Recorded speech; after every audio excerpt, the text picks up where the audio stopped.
우리 세아는 여행 갔다 와서 왜 몸이 계속 아프지? 혹시 우리 유찬이가 때린 거 아닐까? 어제도 몸이 안 좋았어? 아이고 환절기라. 자, 아마도 늘고에서는 이런 부분들이 좀 필요 없을 것 같고요. 좀 나머지 이제 대다수 학교들이 서술형이 들어가다 보니까 서술형에서 아마 변별 부분들이 분명 3단원은 좀 생길 수밖에 없습니다. 수능형 문제에서는 다 타임어택 들어가다 보니까 최대한 좀 실수 안 해야 되고, 그러면 이론을 좀 깊게 안다 이렇게 좀 생각을 하시고 좀 보시면 돼. 자, 그림처럼 깊이가 D인 물속 바닥에 동전이 있고요. 이 동전의 겉보기 깊이를 D라고 하자라고 이야기했는데, 네, 안녕하세요. 자, 그럼 우리는 저 부분들을 어떻게 쌤은 이야기하냐면, 겉보기 깊이 구하는 부분들을 그냥 식으로 한 번만 유도 이런 식으로 하는구나 라고 하는 정도만 친구들이 좀 알아두시면 될 것 같아요. 자, 그럼 우리는 여기 있는 이 D가 실질적으로는 무엇이구나 라고 이야기할 수 있어? 실제 깊이인 거지. 근데 얼마나 떠 보이는지 분명 우리는 떠 보이는 것도 알아. 왜? 소환매질에서 지금 이란매질로 진행을 하다 보니까. 그래서 그런 부분들을 어떻게 처리를 할까라고 살펴보다 보니까 이제 근사 들어가는 부분. 그래서 얘는 수학적인 스킬이 수학에서의 근사 부분만 이용하는 것들이 나타난다. 이렇게 좀 보시면 돼요. 자, 그래서 우리는 이쪽이 지금 공기고 이쪽이 물이다 라고 이렇게 좀 이야기 한번 해봅시다. 그럼 공기는 무슨 매질? 소환 매질. 물은 무슨 매질? 미란 매질. 2주차 과제에서 11번 주간식 2주차 학습과제 혹시 안 가지고 왔어? 혹시 몰라서 뽑아놨어. 11번 풀어줬어? 자, 같이 한번 이야기 한번 해봅시다. 그래서 우리는 지금 공기에서의 굴절률은 우리는 당연히 1이다 라고 이야기할 수 있겠고요. 너의 굴절률은 1이고 물에서 굴절률을 우리는 이렇게 좀 이야기 한번 해봅시다. 그래서 들어갈 때 우리 입사각을 세타1이다 라고 이야기하고요. 그 다음에 굴절각을 세타2 이렇게 좀 이야기 한번 해봅시다. 그럼 첫 번째 이런 서술형에서는 다 쓰는 게 스넬의 법칙, 굴절의 법칙 이야기하는 거야. 그래서 우리가 알 수 있는 게 1 곱하기 얼마만큼? 사인 세타1이 얼마가 되겠구나? 물에서의 굴절률 n에 사인 세타2만큼 되겠구나. 스넬의 법칙, 굴절의 법칙 또는 상대 굴절률에서 일부가 스넬의 법칙이다 라고 이야기를 했었지. 자, 그런데 우리는 여기 있는 물체를 이렇게 왔다라고 우리 사람의 눈은 인식을 하는 게 아니죠. 사람의 눈은 어떻게 왔다라고 항상 인식하는 거야? 다음과 같이 빛이 직진했다 이렇게 이야기를 하는 부분이니까요.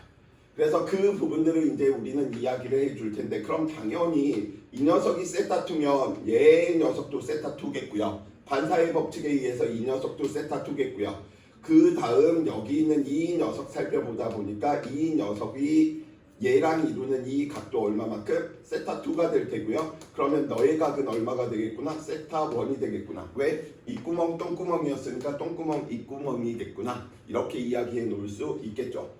그래서 저기 있는 저 그림들을 이제 이야기해 보다 보니까 실제로 빛은 어떻게 우리가 인지를 하냐면 직진했다 이렇게 직진했다라고 인지하는 거랍니다. 그러면 이제 우리는 여기 있는 이 물체가 결국은 어디 여기에서 왔다라고 느끼기 때문에 우리는 이만큼이 떠 보이는 거예요. 그럼 여기 있는 지금 여기에서 여기까지의 이 거리를 우리 여기 수직거리를 라지 h 이렇게 둘까? 그러면 얘는 원래 깊이는 이만큼이었는데 실제 깊이는 이만큼이다 이렇게 느낀다라고 이야기해 놓을 수 있겠죠. 이거 이해되십니까? 여기까지? 그래서 원래는 이만큼인데 그래서 떠 보인다라고 이야기하는 게 우리는 겉보기 깊이로 느끼기 때문이야.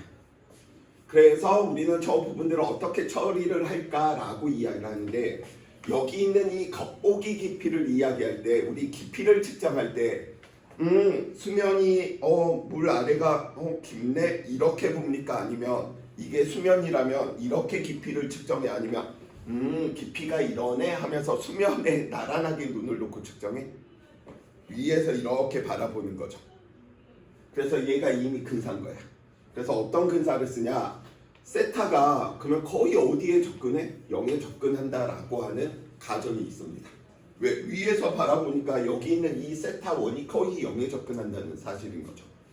그러다 보니까 그러면 근사, 합법적인 계산이 치겠다라고 이야기하는 거죠. 세타가 0에 접근하면 식들을 변형해서 현상을 설명할 때 맞는 걸로 써라 라고 그렇게 생각하시면 돼. 그래서 세타가 0에 접근하게 되면 우리는 어떻게? 사인 세타가 누구로? 탄젠트 세타로 쓰건 아니면 이 녀석 호도법에 의해서 세타로 쓰건.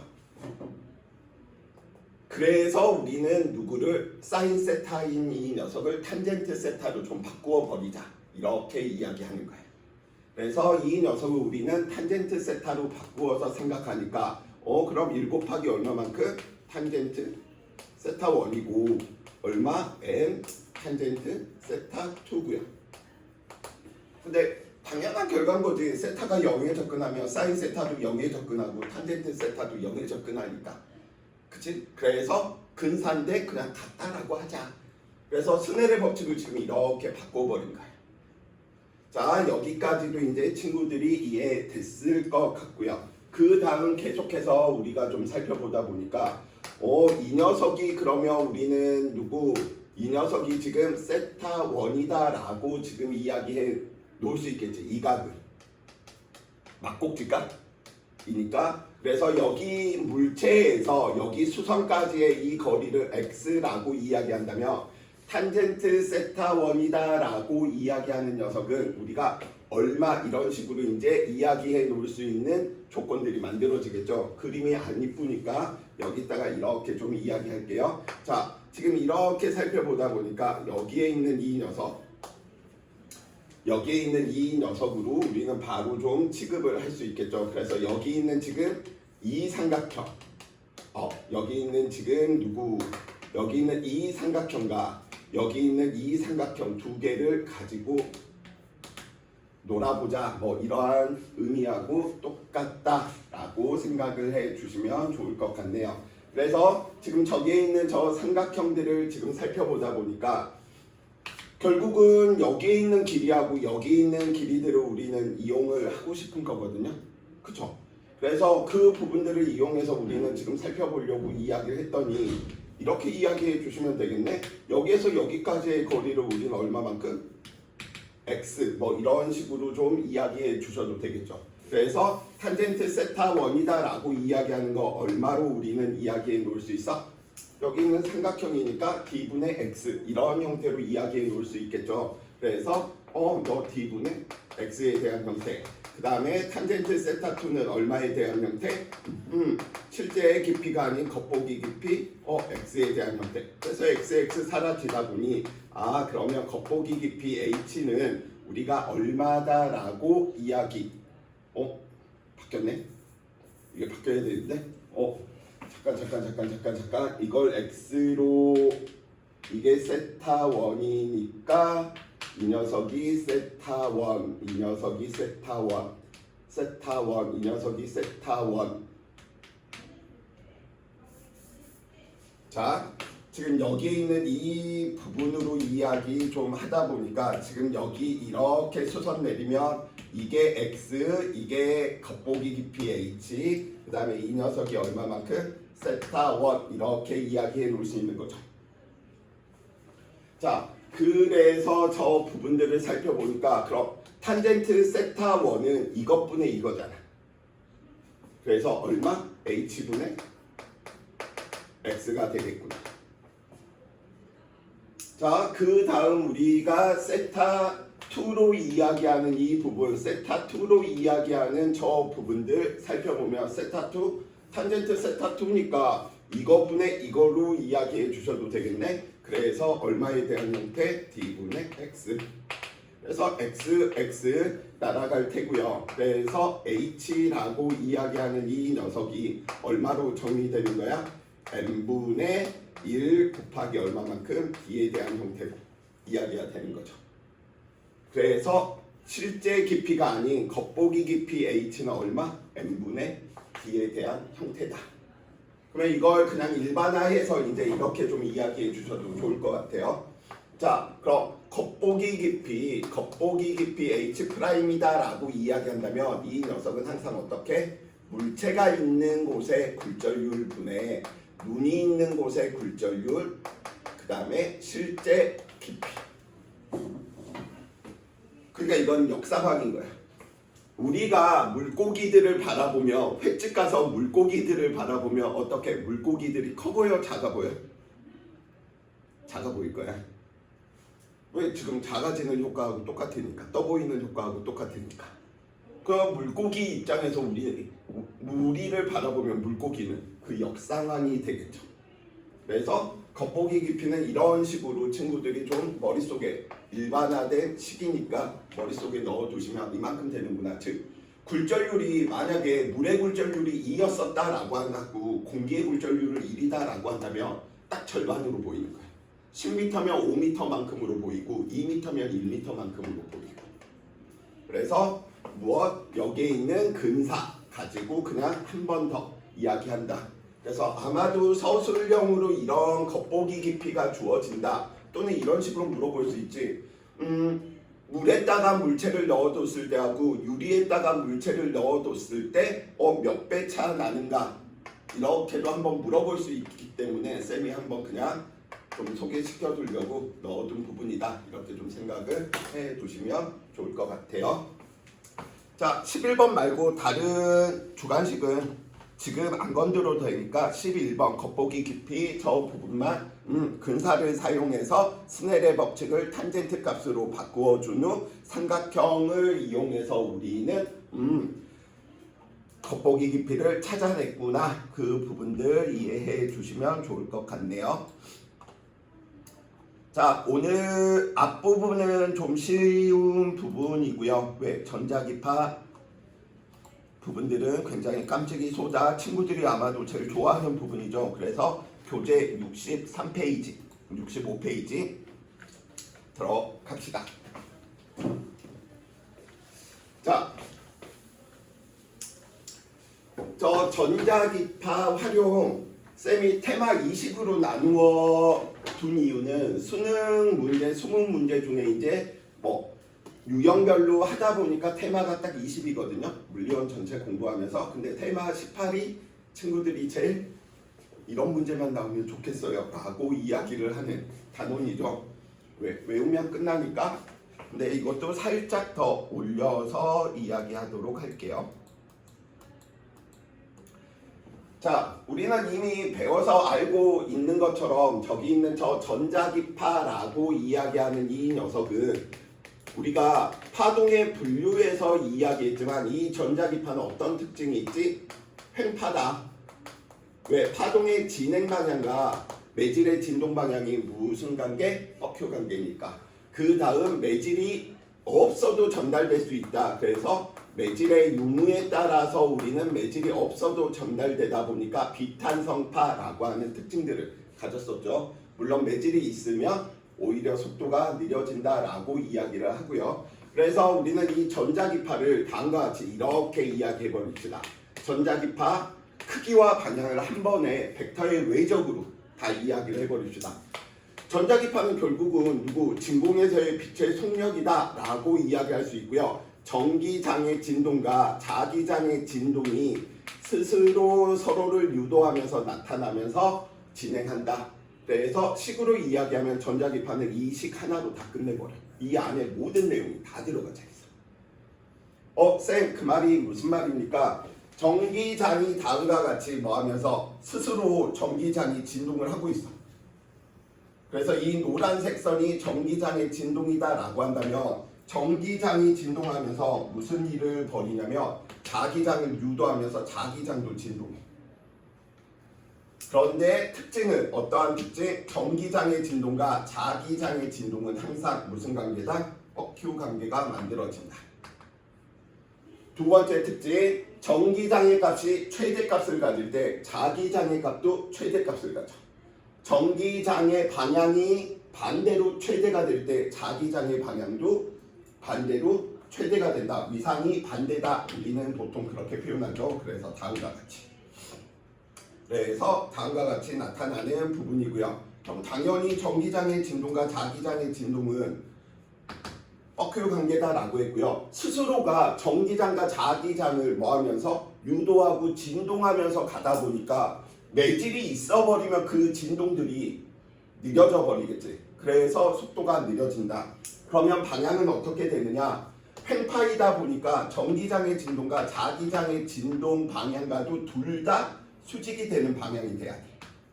그러다 보니까 전기장의 진동 방향도 수직이고요. 자기장의 진동 방향도 수직인 녀석으로 나타나더라. 근데 이러다 보니까 친구들이 좀 헷갈리다 보니까 아예 그냥 식으로 이야기하는 이 부분입니다. 우리가 보통 수학에서 직각좌표 이야기할 때 직각좌표가 결국은 벡터의 외적으로 다 정의되는 방향이거든요. 한번 연습 한번 해볼까?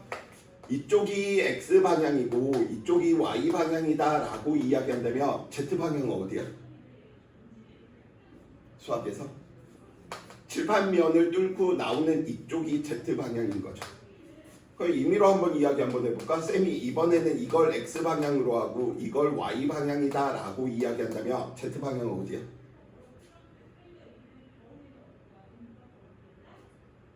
얘죠. 나오는 방향이죠. 바꿔볼까? 이번에는 이 방향을 X방향으로 이야기를 하고요. 이거 X방향, 이거 Y방향이다 라고 한다면 Z방향은 어디지? 지면을 뚫고 칠판면을 뚫고 들어가는 이 방향이 Z방향인 거죠. 그치? 수학에서 우리 직각좌표 이야기할 때 이게 다 이거야. 벡터의 외적이야. 쌤 그 말이 무슨 말이에요? 항상 Z방향은 어떻게 되느냐라고 보니까 X방향에 Y방향에 크로스 곱이에요. 쌤 그러면 우리는 벡터의 합이 됐건 차가 됐건 곱이 됐건 벡터 계산할 때는 다 화살표의 똥꼬를 일치시켜 놓고 이야기했지. 합차는 평행사 변형 이야기 할 때 똥꼬를 일치시키는 것처럼 그냥 똥꼬가 일치되는 거야. 그리고 크로스 앞에 있는 게 무슨 방향? 내 손가락의 방향. 그리고 예각 쪽으로 둔각이 아니고 예각 쪽으로 돌려야 되니까 얘는 이렇게 돌려야 되겠지. 이렇게 돌리는 게 아니라는 소리야. 작은 각 쪽으로 돌리다 보니까 엄지손가락이 가리키는 방향이 무슨 방향? Z방향. 그래서 모든 직각좌표는 다 크로스곱으로 이루어져 있어. 그러니까 이 녀석도 X 크로스 Y니까 X 방향, 내 손가락의 방향, 예각 쪽으로 Y를 뒤에 있는 이 녀석을 돌렸네. 펼치니까 Z의 방향, 나오는 방향. X, Y 방향, 크로스 앞에 있는 게 내 손가락의 방향인데 예각 쪽으로 돌리니까 이렇게 돌리는 게 아니죠. 예각 쪽으로 돌리니까 무슨 방향? 들어가는 방향. 그래서 저 크로스 곱을 어렵다라고 이야기하지 마시고요. 벡터의 외적 어렵다 이렇게 보지 마시고 야 너 무슨 방향? 내 손가락의 방향. 내 손가락. 그리고 내 손가락이 예각 쪽으로 감싸질 때 예각 이렇게 쓰는 거 맞나? 여이 맞나? 예각 하도 오랜만에 써봐서 자 예각 쪽으로 돌렸을 때 예각 쪽으로 내 손가락을 감싸지었을 때 이 녀석의 방향이 무슨 방향? 엄지손가락의 방향이다. 엄지 방향이다. 그래서 이게 정해져 버리는 거야. 자, 이 크로스 B니까 이의 방향 어디야? 내 손가락 위쪽이죠. 예각 쪽으로 돌리니까 자기장의 방향 쪽으로 돌리니까 어느 쪽? 그래서 전자기파의 방향이 이 방향이구나. 그래서 왜 이걸 이야기를 하냐면 9월 모평에 한 번 나왔었거든. 그래서 쌤이 야 수능 때도 나오지 않을까 하고 엄청 밀었는데 수능에서는 한 번도 안 나오더라고요. 9월 모평이 마지막이었습니다. 자, 그래서 이 정도 친구들이 좀 기억을 해두시면 문제 하나 바로 내볼게요. 자, 예를 들어서 쌤 그러면 여기에서는요 다 똑같은 거지.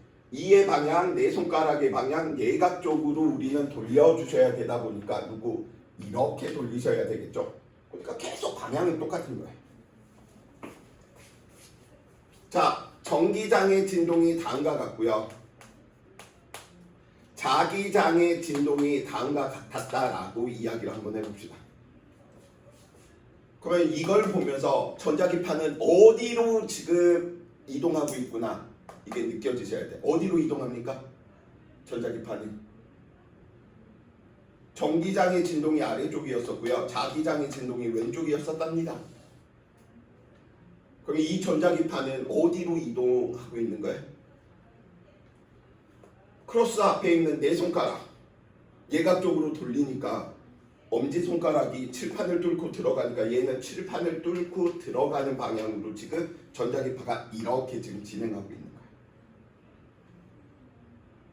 그래서 여기까지는 나오지 않겠지만 혹시나 싶어서 그래서 저 부분도 좀 같이 이야기해 주시기 바래요. 자, 전자기파의 전기장과 자기장의 진동 방향은 서로 누구? 수직이고요. 누구? 횡파. 이거 기억해야 되는 거죠. 매질 없어도 진행하고요. 진공에서의 전자기파의 속력 얼마? 3 곱하기 10의 8습니다. 지금 이 값 이야기하는 것이고요. 같은 매질에서 진동수가 클수록 누구 에너지가 크다. 이거는 이제 뒤에서 우리가 빛의 입자성 이야기할 때 나오는 거죠. 누구 빛의 에너지는 누구에 비례하는구나? 진동수에 비례하는구나. 그래서 뭐 한 번 더 이야기하면 우리는 진공에서의 빛의 속력 이 진동수와 파장으로 이루어져 있다 보니까 빛이 가지고 있는 에너지는 얼마만큼? 람다분의 C만큼. 드브로이의 물질파에 의해서 입자성과 파동성은 반비례하다 보니까 람다분의 H가 운동량으로 표현될 테고요. 그래서 E는 얼마? PC. 그러면 빛 입장에서 운동량을 계산하면 빛의 질량을 M이고 빛의 속력은 C니까 누구야? MC 제곱인 거죠. 그래서 역학에서 우리가 배웠던 누구? E는 MC 제곱을 가장 간단하게 유도하는 부분이 3단원에 있는 드브로이의 물질파를 이용해서 살펴보면 가장 간단하게 이야기된답니다. 자, 그래서 그냥 이 부분만 지금은 기억해 주시면 돼. 누구? 진동수가 크면 클수록 에너지가 크구나. 입자 성질이 아닌 간섭과 회절 성질도 나타난다. 입자 성질도 가지고 있고 실제 문제 보면 이런 거는 거의 안 물어봅니다. 자, 이제 외워져야 되는 부분인 거죠. 저 전자기파. 실제로 전자기파 이용하는 부분이고요. 그래서 누구에 대해서 우리는 살펴보니까 오른쪽으로 갈수록 진동수가 크대. 이 말은 왼쪽으로 갈수록 파장이 뭐한 거야? 긴 거지. 왜? 진공에서의 빛의 속력은 뭐 해야 되니까 이 녀석이 일정하니까 에너지가 크면 진동수가 크면 파장은 짧아지는 것이고요. 파장이 길어지면 진동수는 작아지고 에너지는 작은 빛이다. 그래서 진동수와 에너지는 항상 같은 개념이야. 진동수가 커지면 에너지가 뭐 하는구나? 커지는구나. 그래서 이 부분들 뭐 처음 듣는 것 같지만 실제로는 친구들 아마 통합과학에서도 이 부분들 배웠을 거야. 생물에서. 혹시 기억나나? 녹조류, 갈조류, 홍조류 할 때. 그래서 가장 깊숙이 도달하는 빛이 누구야? 에너지가 큰, 진동수가 큰, 파장이 짧은 파란색이 가장 아래쪽까지 도달하는 거죠. 왜? 진동수가 크니까 삐집고 들어가는 능력이 큰 거야. 빨간색은 에너지가 작으니까 진동수가 작으니까 하면서 다 손실돼 버려. 깊게 못 들어간다라는 거죠. 자, 필요 없고요. 자, 그래서 우리는 진동수가 가장 큰 영역 누구? 감마선 이야기하는 거죠. 그래서 감마선 실제로는 예전에는 다 무기 만드는 이야기였는데 요즘은 기술이 발전하다 보니까 감마선을 요즘은 우리는 어디에? 암 치료에 활용한다. 당연히 감마선은 에너지가 크기 때문에 에너지가 크면 투과력도 커. 자, 두 번째 우리는 영역 누구? X선이죠. 그래서 X선에서 우리 투과력을 이용해서 누구? 엑스레이 활용하는 거죠. 그래서 얘는 구분이 안 돼 있어. 실제로는 우리는 구분해서 배우지만 X선과 감마선이 딱 다른 영역이다가 아니고 이런 식으로 겹쳐 있어. 어디까지가 X선이고 어디까지가 감마선이다 이런 부분이 없어. 그래서 감마선은 진동수가 가장 크다, 에너지가 크다. 그 다음은 누구? X선이다. 그 다음 우리가 살펴보는 게 누구야? 울트라 바이올렛 UV죠. 그래서 자외선은 우리가 보통 어디에서 활용하더라? 살균작용, 그 다음에 무슨 작용? 형광작용. 그래서 형광작용도 생각해 두세요. 위조지폐 감별할 때 우리는 자외선 영역들을 사용한다. 그 다음 눈에 보이는 영역인 거죠. 가시광선. 그래서 우리 가시광선 영역들 살펴보다 보니까 에너지가 큰 영역은 무슨 계열? 보라색. 에너지가 작은 쪽은 빨간색이 될 테고요. 얘는 뭐 좀 외우고 계셔도 됩니다. 파장이 긴 빨간색이 대략적으로 얼마냐면 700 나노미터 정도, 보라색은 400 나노미터 정도. 여기에 전자기파 영역이 우리 눈에 보이다 보니까 우리는 가시광선 이야기를 하게 되는 거죠. 자, 가시광선보다 우리는 에너지가 작은 영역을 우리는 무슨 영역? 인프라레드 적외선이다 라고 이야기를 하고요. 이 적외선 부분들은 보통 우리가 뭐 리모컨이라든지 빨간색 빛 나오는 것들 거의 대부분 뭐 적외선 영역들 이용하는 거죠. 적외선보다 에너지가 더 작은 영역 우리는 누구? 마이크로파. 그래서 마이크로파 우리 이용하는 대표적인 데가 어디야? 전자레인지죠. 요리. 왜냐면 마이크로파가 가지고 있는 전자기파의 진동수가 하필이면 물이 가지고 있는 고유 진동수하고 똑같아. 그렇기 때문에 전자레인지는 물이 없으면 데울 수가 없어. 그러면 전자레인지로 안 데워지는 게 있다. 혹시 알아? 시험에는 안 나오지만 전자레인지로 안 데펴지는 음식이 있어. 무엇일까? 물이 없어야 돼. 왜? 전자기파의 진동수가 누구랑 같으니까? 좀 씻고 있으면 좀 담기지 않을까?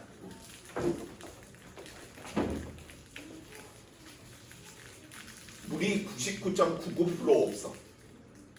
그래서 얘는 전자레인지에 돌려봤자 아무런 일이 안 벌어져. 가끔씩 나한테 쌤, 마른 오징어 전자레인지에 돌렸더니 뭐 과자처럼 바삭해지던데요. 마른 오징어라고 하더라도 그 안에는 수분이 있기 때문에 작용을 한 거야. 예.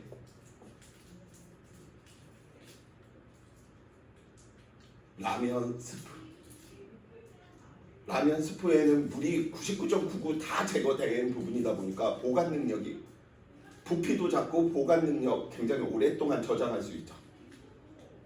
그래서 한번 라면 스프 또 라면 스프 통째로 넣으면 안 돼, 얘들아. 금속이잖아. 그 스프 봉다리가. 그쵸? 그러면 광전 효과 때문에 스파크 일어. 그러니까 스프만 따로 담아서 돌리면 아무런 일이 벌어지지 않습니다. 자, 그래서 마이크로파. 그 다음 우리가 이야기 되는 게 무엇? 라디오파. 이 라디오파에 대한 내용들이 거의 어디에서 사용돼? 통신에서 사용되더라. 이 정도 뭐 친구들이 이거 물어보는 것이기 때문에 뭐 여기에서 어렵다 뭐 이러한 부분들 할 것들이 거의 없습니다. 그래서 한 번씩 그냥 쭉 그냥 한번 읽어보시면 될 테고요. 어려운 내용 없습니다. 자, 그래서 개념 완성, 실력 완성 부분 놔두고 우리 바로 기출 문제 한번 보시면서 이야기 한번 해볼까? 따끈따끈한 올해 수능 평가원들 문제인 거죠. 올해 것만 쌤이 지금 넣어놨는데 이런 식이야.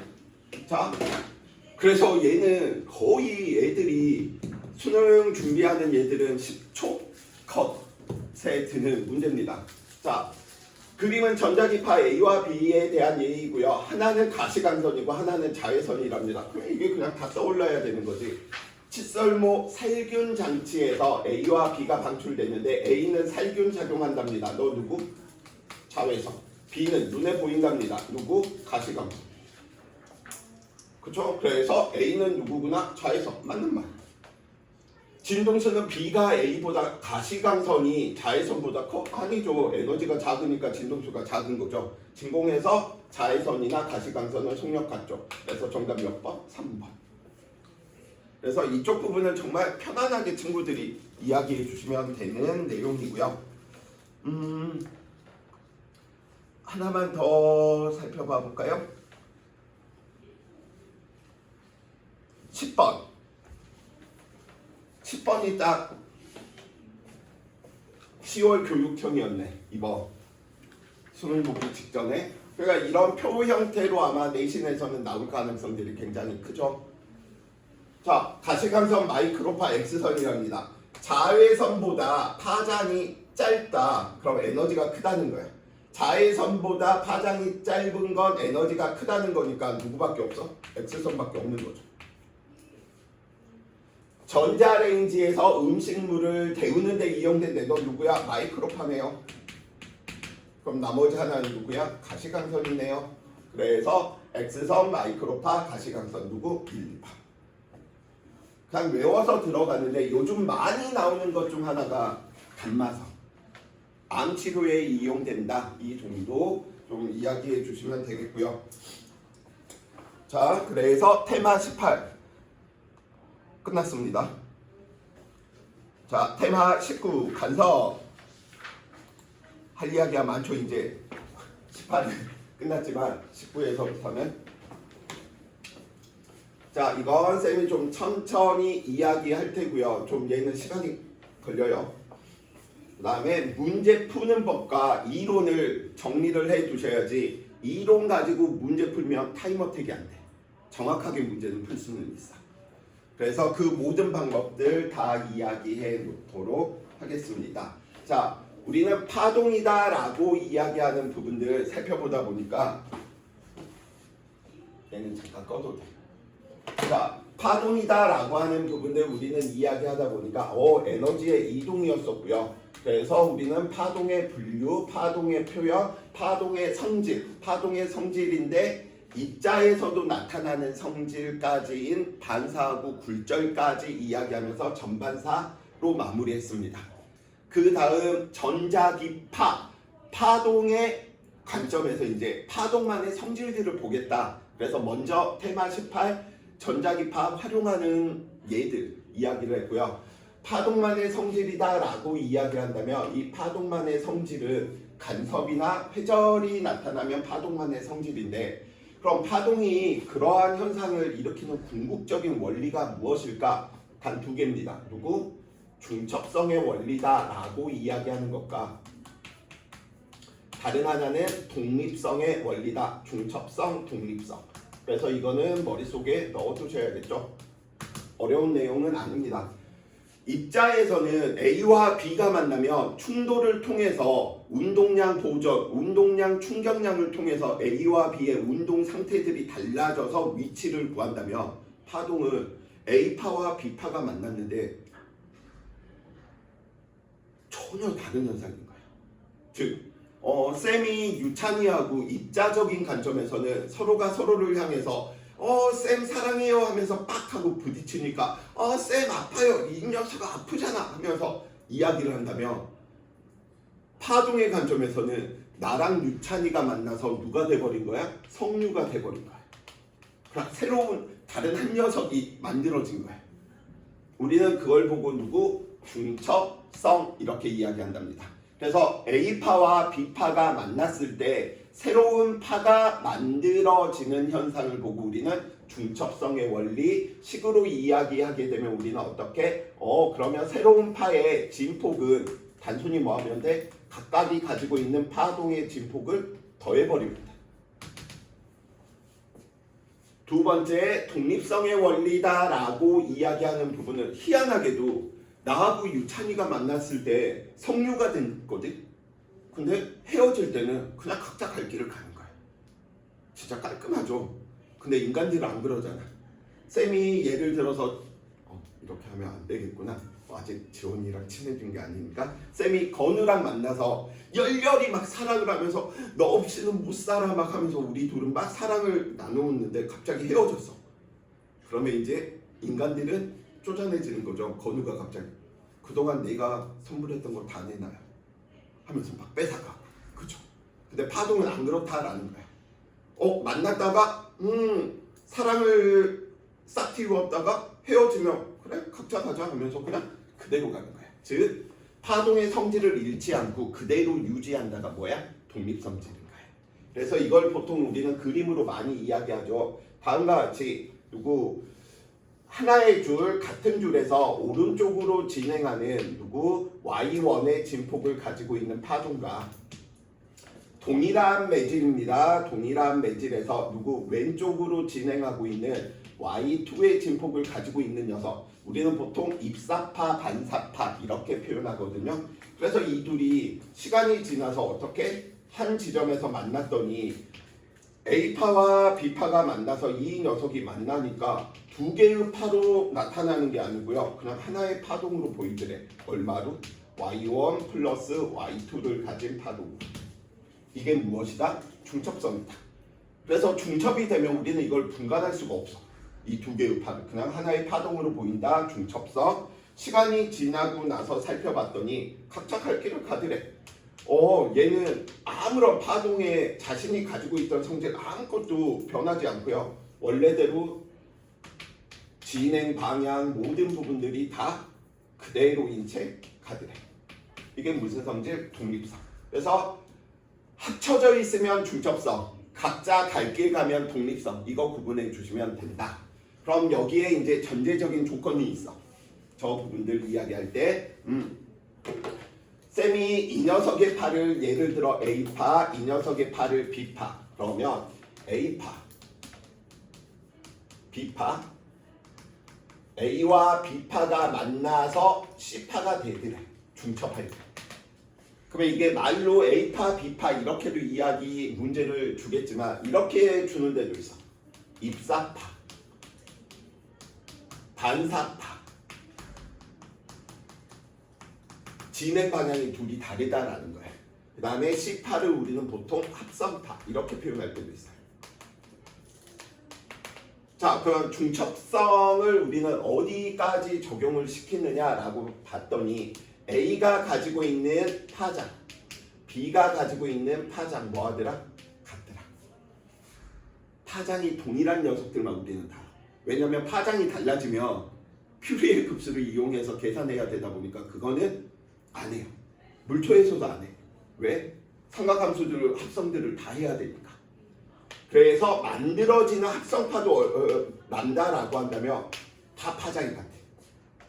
즉 A파가 가지고 있는 파장이나 B파가 가지고 있는 파장, 같은 파가 둘이 중첩하면 파장도 같다.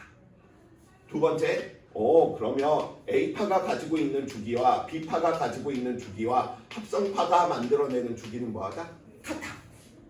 변함이 없다.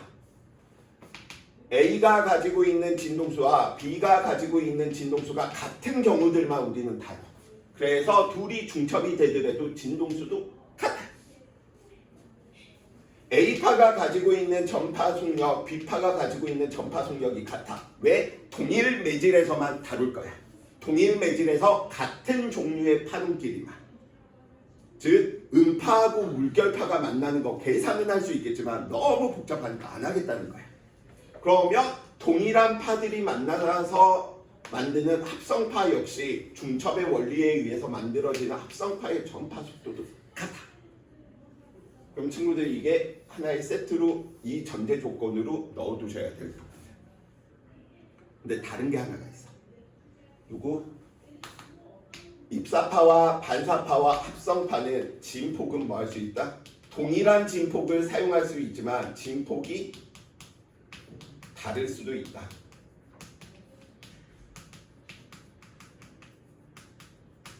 그러니까 진폭이 A하고 A 같으면 2A만 만들어지는데 그 경우가 아닐 때도 있다라는 거야. 2A짜리하고 A짜리 진폭이 만나서 진폭이 3A짜리 계산하는 것까지가 수능 범위야. 그러면 내신 범위는 거기까지라는 거지. 그래서 진폭은 입사파와 반사파, 합성파의 진폭은 다르다.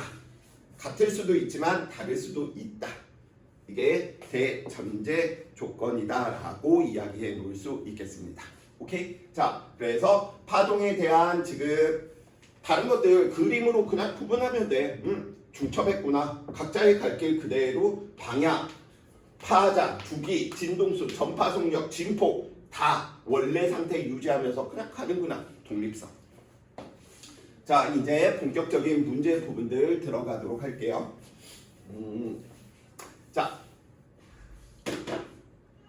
쌤이 여기에다가는 원래 넣으려고 했었는데 그걸 안 넣어놨네. 그래서 여기에다가 몇 개의 줄을 그릴 건데 13개의 줄을 그릴 거야. 그래서 친구들이 제발 하는데 한번 집에서 한번 그려보시건 아니면 쌤하고 같이 따라서 그려보시건 한 번은 그려볼 필요성이 있습니다.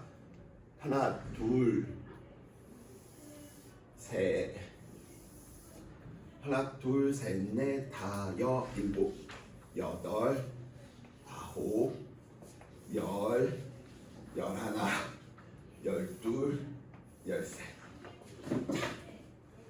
한번 이 부분들 어떻게 좀 이야기해야 될지 한번 살펴봐 봅시다. 가장 눈에 잘 보이는 줄파의 경우로 한번 이야기를 한번 해보자고요. 그래서 쌤이 줄을 벽에다가 뭐 고정시킬 수도 있고요. 아니면 쌤이 지원이하고 양쪽에서 팽팽하게 텐션을 잡고 있는 거지. 그러면 텐션이 커질수록 장력이 커질수록 전파 속력은 빨라져 느려져? 빨라진다. 운동의 표현에서 이야기했던 부분인 거죠. 그쵸? 매질 부분들 이야기할 때. 그래서 처음에 이 녀석들이 지금 줄이 팽팽하게 이렇게 잡아진 상태야. 그러면 내가 여기 있고 지원이가 여기 있는데 쌤이 위아래로 계속 진동을 시켰어. 그럼 무슨 역할이야? 내가 잡아서 진동시키는 파동이 시작되는 지점이니까 이게 하나의 파워이겠구나. 그래서 쌤이 위아래로 지금 진동을 시키니까 어느 이미 순간의 모습이 얘가 하나, 둘, 셋, 넷, 다섯, 여섯 이렇게 딱 이야기 되더래. 자, 다른 한 녀석 살펴보니까 둘, 하나 더 그려야겠네. 14줄 그려야지. 자, 하나 더 그려서 살펴봤더니 지원이가 잡고 있는 이 부분에서도 지원이도 위아래로 흔들고 있다 보니까 어느 순간의 모습이 다음과 같이 나타나더래. 하나, 둘, 셋, 넷, 다섯, 여섯 이렇게. 그러니까 이 노란색은 어느 쪽으로 이동하고 있는 거야? 오른쪽으로 이동하고 있으니까 A파, 입사파 이런 내용인 거죠. 그래서 같은 줄이니까 이것들은 다 같을 수밖에 없어. 같은 경우만 나와. 그래서 오른쪽으로 이동하고 있는 것이고요. 지원이가 만든 파동은 어느 쪽으로? 왼쪽으로 지금 뭐하고 있구나? 진행하고 있구나. 그래서 무슨 일이 벌어질지 원래는 그려야 되는데 문제 풀이법은 식을 이용해서 살펴보는 방법이 있고요. 다른 하나의 풀이법은 그려서 빠르게 살펴보는 방법이 있습니다. 근데 원론적으로 한 번 정도는 친구들이 좀 그려주기를 바랍니다. 자, 그러면 이게 우리는 시간이 0초였었다라고 이야기를 한번 해봅시다. 그럼 4분의 1 주기 때의 모습이 어떻게 그려져야 되는지 시간이 4분의 1 주기만큼 갔대. 전파 속도는 일정한데 4분의 1 주기가 흘렀다는 건 에너지가 얼마만큼? 4분의 1 파장만큼 이동했구나 이렇게 이야기해 놓을 수 있겠죠. 그래서 4분의 1 주기 후의 모습을 살펴보다 보니까 이 녀석이 어디까지? 한 칸만큼 더 가야 되니까 모양이 이렇게 그려지겠네요.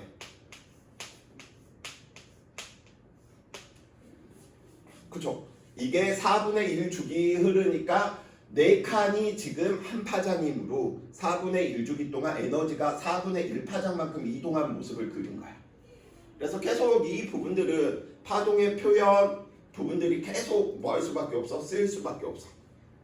쓰면서 계속 맞다. 예전에 나 이해 못했는데 지금 이해하면 되는 거죠. 그럼 이 녀석도 4분의 1 주기 후에 4분의 1 파장만큼 왼쪽으로 이동해 가주셔야 되다 보니까 어떤 모습이 되겠구나라고 이야기해 놓을 수 있어? 이런 모습이 되겠구나라고 이야기해 놓을 수 있겠죠. 오케이? 아, 그러면 중첩이 일어나는 부분이 어디구나? 여기겠구나. 이런 식으로 우리가 살펴보는 거예요. 그런데 이런 부분들은 잘 물어보질 않아. 그래서 우리 4분의 1 주기 후의 모습을 다시 한번 또 한번 그려봅시다. 어떤 모양이 될지. 4분의 1 주기 후의 모습을 또 하나 그려보니까 4분의 2주기가 되었네. 그러면 이 상태에서 두 칸만큼 가야 되겠고요. 이 녀석은 이 상태에서 한 칸만큼만 가면 되겠죠. 그래서 실제로 그려보는 거죠. 이 녀석이 한 칸만큼 가주셔야 되니까 이렇게 되겠네. 그럼 아까는 중첩된 부분이 한 칸이라면 4분의 1 주기 지나면 몇 칸이 중첩되어 있는 걸 예상할 수 있겠어? 두 칸이겠죠. 그래서 실제로 또 한번 그려보는 거야. 중첩. 이렇게 모양이 나타나겠구나. 그럼 파란색인 저 녀석들은 어떻게 나타나겠구나? 요렇게 나타나겠네요.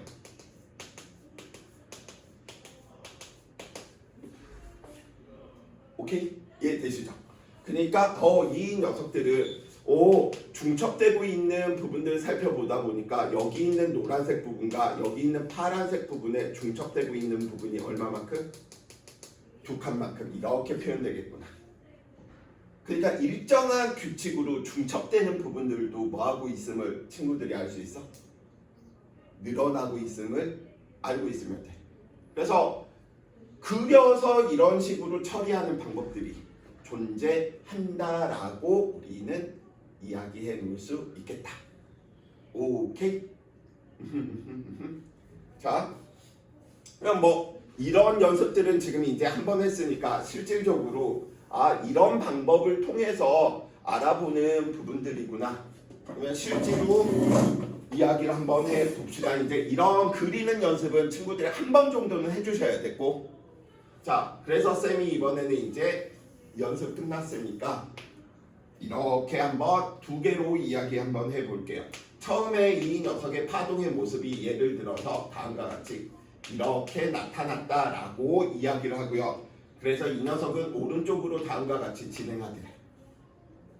다른 의미의 파동을 우리는 살펴보다 보니까 이 녀석도 이렇게 진행하더래. 이건 왼쪽으로 진행하더래. 그래서 파원을 줄여버릴 거야. 왜? 그리는 게 짜증나니까. 그래서 S1, S2. 그래서 우리는 이 지점을 X 지점이니까 이게 0m인 지점, 1m인 지점, 2m인 지점, 3m, 4m, 5m, 6m, 7m, 8m, 9m, 10m.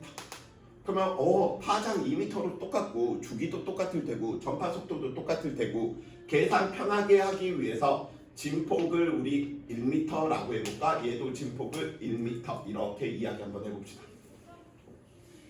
그러면 가장 일반적인 노멀한 풀이는 어떻게 그려서 살펴보는 방법이니까 저 그리는 방법들을 친구들이 꼭 한번 연습해 달라라고 이야기한 거죠. 그래서 다음과 같이 두 개만 그릴 거야. 그래서 우리는 이때 시간이 0초다. 왜 이때 시간이 예를 들어 4분의 1 주기가 지났다. 그럼 이제 4분의 1 파장만큼이니까 이렇게 나타날 테고요. 빨간색인 녀석 지금 살펴보다 보니까 빨간색인 녀석도 여기까지 한 칸씩 와야 되니까 이런 모양이 되겠죠. 그죠? 그래서 이제 딱 중첩이 일어나기 이제 시작한단 말이야. 그죠? 그래서 그 다음 4분의 2 주기 연습 삼아서 지금 계속 그리고 있죠.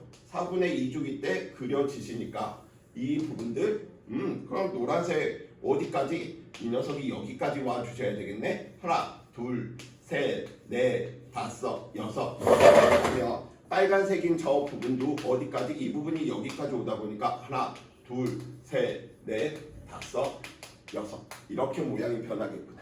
그러면 이제 우리는 뭐라고 이야기해 놓을 수 있어? 중첩성의 원리에 의해서 얘는 나머지 부분들은 중첩이 안 됐으니까 독립성을 가지고 있다면 이 녀석은 어떻게? 이 녀석이 몇 미터? 마이너스 2미터 이렇게 표현되겠죠.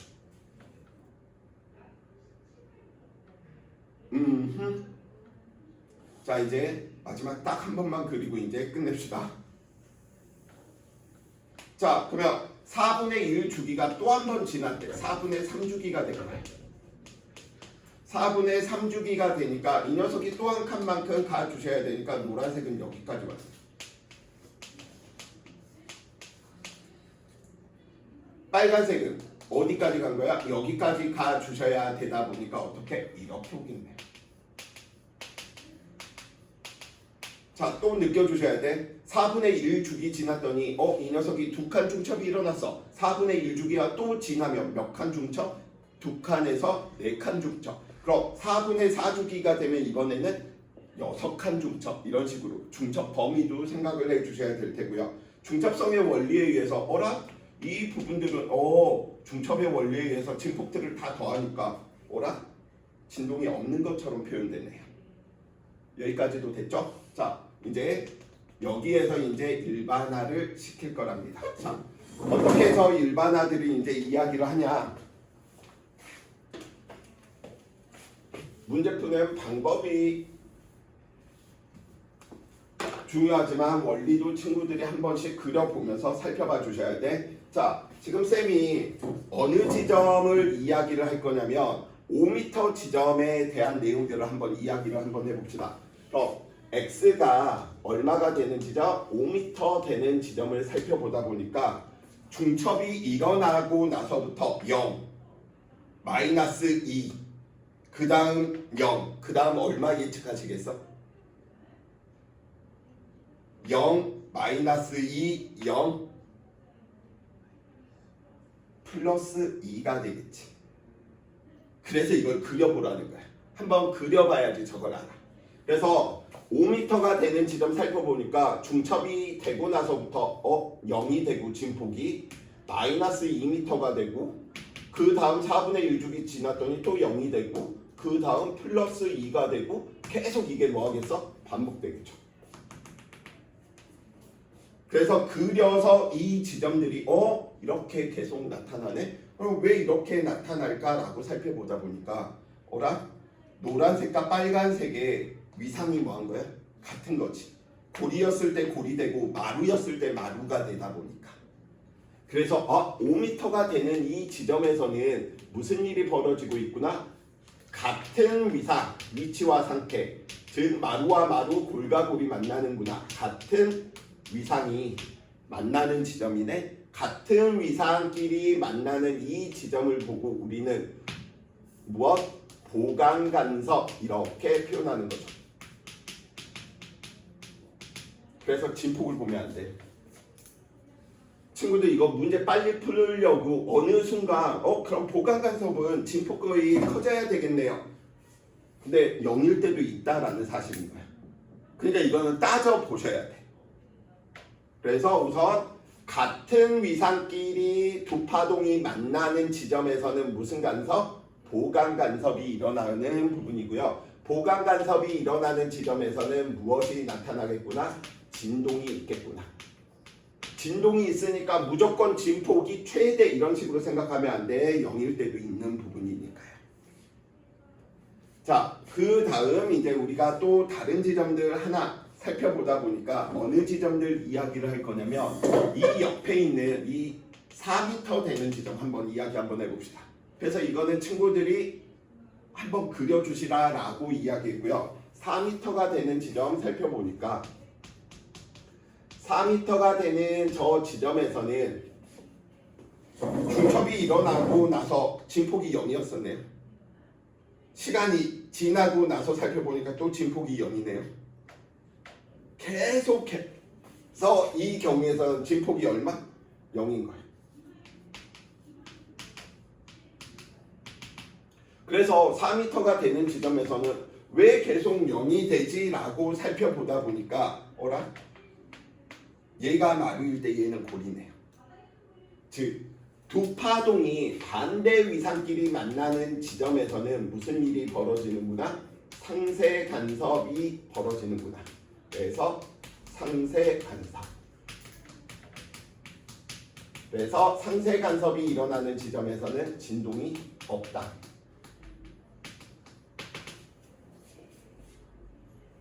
그래서 우리가 기타 줄을 튀겼을 때 기타 줄이 진동 안 하고 그냥 가만히 있는 것 같은데 기타 줄에 대어보면 진동이 느껴지는 에너지가 느껴지는 이유가 하필이면 상쇄간섭을 하고 있었다는 거지.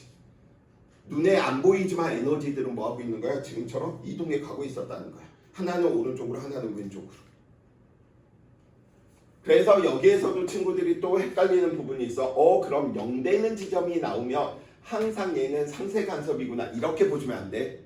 왜냐면 진폭이 플러스 2A하고 마이너스 A가 만날 수도 있는 거잖아. 진폭이 다른 녀석이 만나면 0이 아닐 수도 있어. 중요한 건 그 진폭의 값이 늘 일정하다. 달리 표현하면 반대 위상끼리 만나는지 같은 위상끼리 만나는지를 뭐 하는 거야? 보면서 보강 간섭과 상쇄 간섭이다라고 이야기하는 부분들을 친구들이 설명을 해 두셔야 돼. 이렇게 그려서 가는 게 일반화된 방법인데 시험장에서 언제 이거 그려? 그치?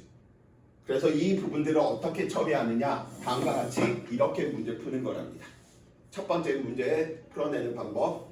예를 들어서 5m 지점에서 일어나는 일이 A 지점에서 진동하느냐 안 하느냐, 보강 간섭이야 상쇄 간섭이야 라고 물어본다면 그냥 여기에 자신이 서 있다라고 생각하는 거예요. 그리고 나서 가장 가까이 있는 마루나 골을 찾아서 비교해 보는 거야. 뭐라? 시간이 지나면 마루가 한 칸, 두 칸 오네. 골이. 시간이 지나면 한 칸, 두 칸 오네. 그러니까 얘는 같은 위상끼리 만났네. 그래서 5m가 되는 지점에서는 무슨 간섭? 보강 간섭이 됐겠다. 이게 문제입니다. 자, 4m 지점에서 그러면 이야기 한번 해봅시다. 4m 지점에서는 그럼 무슨 일이 벌어지는지 살펴보다 보니까 4m 가까운 쪽을 보면 안 돼. 먼 쪽을 보셔야 돼. 그러면 4m 지점에서 먼 쪽에 있는 이 골이 한 칸, 두 칸, 세 칸만큼 왔네. 그쵸? 그럼 빨간색이 이 골이 세 칸만큼 왔다라고 이야기하는 것, 이 녀석도 몇 칸이 와 주셔야 된다라는 거 알 수 있어? 세 칸인 거지. 이 녀석이 세 칸 올 때 이 녀석도 세 칸 와야 되니까 한 칸, 두 칸, 세 칸. 네가 여기까지 오는 동안 너는 여기에서 여기까지 왔구나.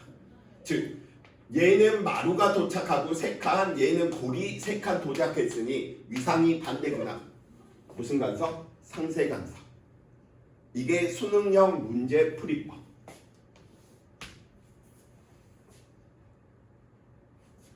오케이. 그래서 지금 뭐 하는 거야? 그 특수한 지점에서 일어나는 일들을 실질적으로 우리는 뭐 하더라?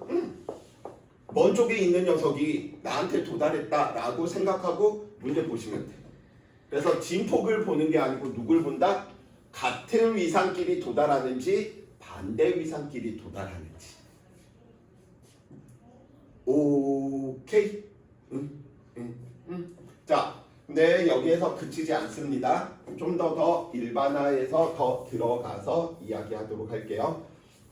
이 부분까지만 하고 좀 쉬었다 갈 테니까 조금만 더 집중해 주시기 바라고요. 그래서 문제가 어떤 식으로 있건 친구들이 해석을 어떤 식으로 해 주시면 되냐면 문제 하나 좀 보고 이야기할까? 자, 개념 심화 지금 86페이지에 있는 거 7번 지금 있는 개념으로 어떻게 저 부분들 우리가 이끌어내야 되는지 한번 봐봅시다. 이쪽 부분은 하도 다 그림질이어가지고 다 그려서 좀 하기가 그래.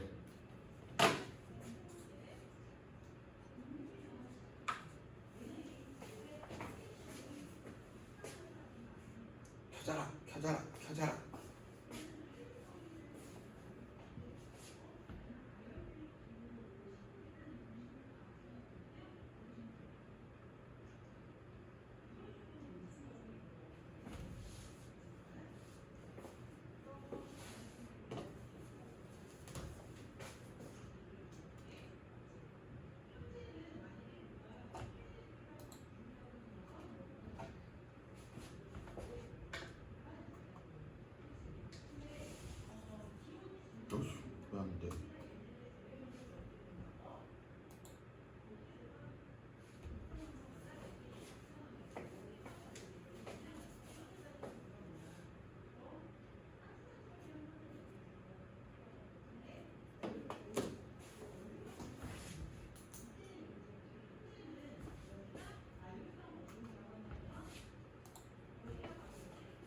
자, 지금 여기 있는 이 부분인데 쌤 지금 이거 일부러 좀 살리려고 안 하고 있는 건데 예를 들어서 이 5점에서 얘는 보강일까 상세일까 라고 이야기를 한다면 어떻게? 여기에 그냥 내가 서 있는 거야. 그러면 가까운 마루나 고를 찾아서 어떻게? 하나 둘 두 칸 올 때 이 녀석도 하나 둘 같은 위상끼리 만나니까 이 5는 무슨 지점이구나? 보강 간섭이구나. 그럼 예를 들어서 우리는 여기 있는 이 지점으로 이야기 한번 해볼까? 여기 있는 이 지점으로 이야기하다 보니까 이럴 때는 멀리 있는 녀석을 더 먼저 찾아야 돼. 그래서 오른쪽에 있는 녀석은 몇 칸 와야 되는 거지?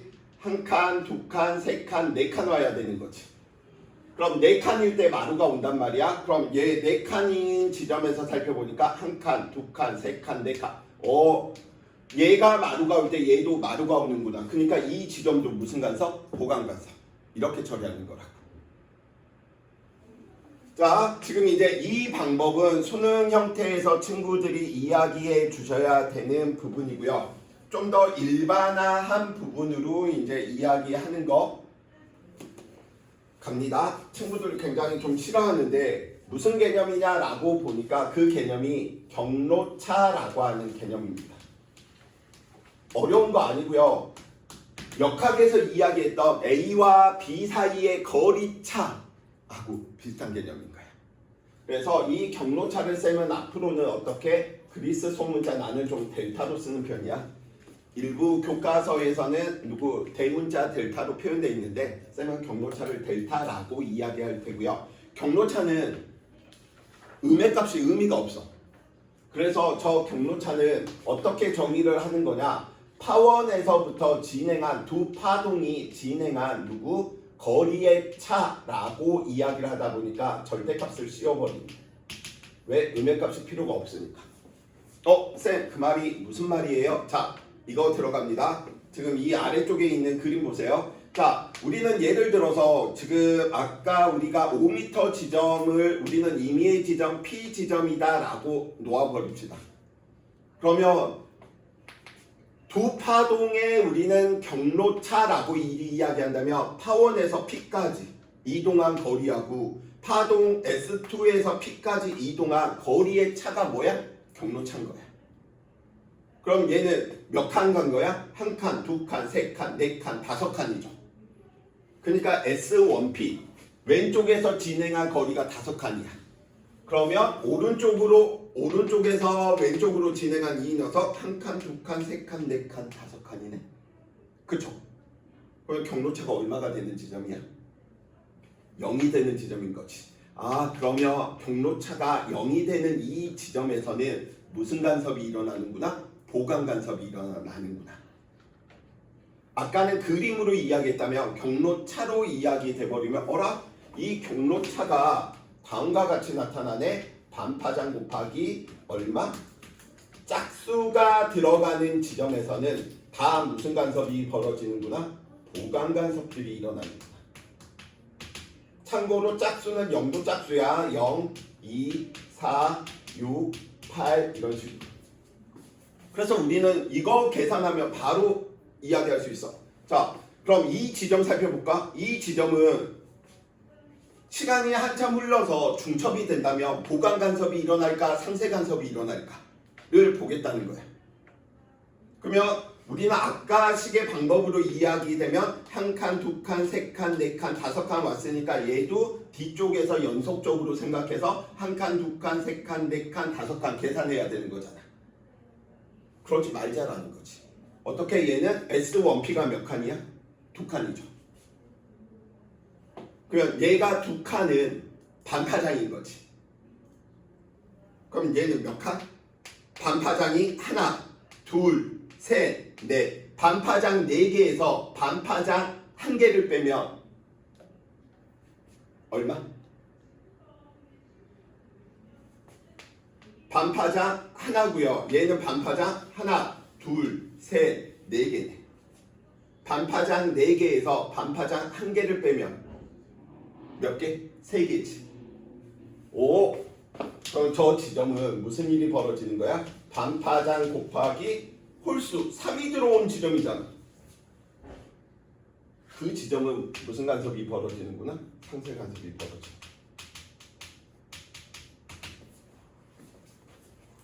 그래서 이 위에 이거 표현하면 여기가 0 그러면 2, 4 이런 식으로 나타나. 2, 4 그럼 지금 쌤이 0, 2, 4 쓴 건 다 무슨 간섭 벌어지는 거야? 보강 간섭이. 상세 간섭이 벌어지는 부분들 살펴보면 얼마? 1, 3, 1, 3 그러면 그 옆에 5 이런 식이. 그래서 우리 아까 계산한 게 누구? 이 지점은 반파장 곱하기 3이 되는 지점이니까 무슨 간섭인 거야? 상세 간섭인 거야. 그려서 가겠다가 아니고 그냥 일반화 시켜버린 거야. 그래서 두 파동이 진행한 이미지장까지 진행한 저 거리차가 반파장 곱하기 짝수면 보강, 반파장 곱하기 홀수면 누구? 상세. 근데 머리 아프게 하는 게 한 가지가 더 있어. 무엇이냐? 초기 조건을 봐야 돼. 쌤 그 말이 무슨 말입니까? S1의 파동과 S2의 파동에서 위상이 뭐 해야 돼? 동일해야 돼. 즉 S1에서 누가 만들어지면 마루가 만들어지면 S2에서 마루가 만들어지는 형태니까 마루, 골 이렇게 지금 파동이 만들어지고 있는 거예요. 쌤 그거는 그림에서 어떻게 확인하는데요? 그래서 이게 그려지면 느낌이 오시는 게 봐봐. 4분의 1주기 지났더니 S1은 누가 됐어? 골이 됐지. 4분의 1주기 지나니까 S2도 골이 됐지. 둘 다 같은 위상이네. 4분의 1주기 지나니까 다시 0이 됐고 다시 0이 됐고 4분의 1주기 또 지나니까 마루 되니까 이 지점도 마루지. 그래서 얘는 두 파동의 위상이 매일 같은 거예요. 한쪽에서 마루가 만들어지면 다른 한쪽에서도 마루가 만들어지고. 그래서 S1과 S2의 위상이 뭐 했을 때 동일하게 되면 경로차가 반파장 곱하기 짝수 되면 보강 간섭, 반파장 곱하기 홀수 되면 무슨 간섭? 상세 간섭. 그래서 지금 풀이법 2개 들어가져 있습니다. 하나는 관측자 입장에서 그리는 게 아니고요. 그 이미지를 뭐 하는 거야? 왔다라고 하는 것들을 찾아내서 살펴보는 방법. 다른 하나는 누구? 그냥 식으로 일반화된 식으로 다 적용돼. 얘는. 그러면 하나를 더 외우셔야 돼. 누구? S1의 파동과 S2의 파동의 위상이 정반대. 180도. 반파장 맞겠다. 위상 반대. 이 조건이 된다라고 이야기하는 거. 예를 들어서 이 녀석이 골이 만들어지면 이 녀석은 마루가 만들어지는 거야. 이렇게 파동의 위상이 정반대인 녀석들은 경로차가 얼마? 반파장 곱하기 짝수배가 되는 지점에서는 무슨 간섭이 벌어진다? 보강이 벌어져. 상세가 일어나. 반대야.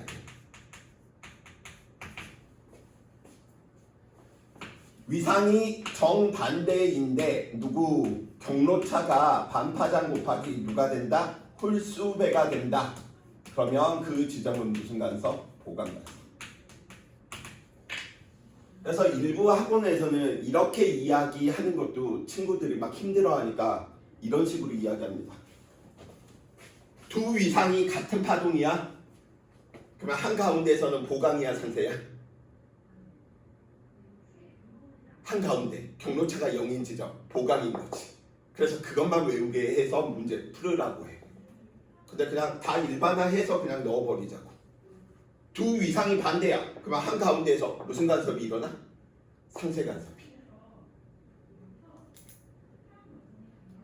그래서 지금 오늘 하고 있는 지금 내용 첫 번째 중첩성과 독립성에 대해서 친구들이 이해하시면 돼. 두 번째 파동만에 나타나는 성질인 간섭, 중첩 때문에 나타나는 성질인 간섭 부분들을 살펴보다 보니까 어느 이미 지점에서 같은 위상끼리 만나는 두 파동이면 보강 간섭이, 반대 위상끼리 만나면 상세 간섭이, 다른 하나는 누구? 경로차를 이용해서 두 파동이 진행한 거리의 차가 파동들이 가지고 있는 파장, 반파장의 짝수 배면 보강, 홀수 배면 3세인데 앞에 조건 꼭 확인해 주셔야 돼. 파원에서 위상이 동일할 때 뭐 두 개를 외우기 싫으면 하나만 외우고 나머지는 반대로 생각하면 되니까. 왜 이런 규칙성들을 보다 보니까 또 외우셔야 될 게 또 하나 나오죠. 그러면 보강간섭과 인접한 보강간섭 사이의 거리는 얼마? 보강간섭과 인접한 보강간섭 사이의 거리는 얼마? 반파장이죠. 그러니까 저 규칙성이 나타난다. 그러면 상세간섭과 인접한 상세간섭의 간격은 얼마? 반파장이겠죠. 보강간섭과 인접한 상세간섭 사이에서는 간격이 얼마? 4분의 1파장이겠죠. 이게 말이 잘 친구들이 반파장의 짝수 홀수 말이 안 읽는 거지 개념이 어려운 게 아닙니다. 그래서 다 여기에 걸려. 그래서 식으로 문제 풀 때가 빠를 때가 있고요. 그림으로 처리해서 이 녀석이 뭐 두 칸 왔으니까 이 녀석도 두 칸 왔네. 이 개념으로 푸는 게 빠를 때도 있고요. 근데 거의 대다수의 수능 문제는 이렇게 문제 푸는 겁니다. 근데 이 방법들도 같이 좀 친구들이 머릿속에 꼭 좀 넣어주시기 바라고요. 그래서 지금 정리해 주셔야 될 부분 이거는 그냥 자기가 연습장에 한번 그려보면 되는 거고 외우셔야 되는 거죠. 그러니까 외우는 게 많아지면 물리도 생물이나 지구과학화 돼버려. 왜냐면 내는 포인트가 여기에 걸려 있다 보니까 외워서 다 처리하는 부분이어서 응용이 많이 되지는 않습니다. 자, 그래서 지금 이 부분까지 했고요. 한 10분간 쉬었다가 갈 테니까 이제 이거 바탕으로 물결파의 간섭, 소리의 간섭 다 원리가 똑같아. 빛의 간섭. 그래서 이게 기본 왁구로 친구들이 머릿속에 있어 주시면 나머지는 이제 좀 수월해진다. 자, 잠깐 쉬었다 가도록 할게요.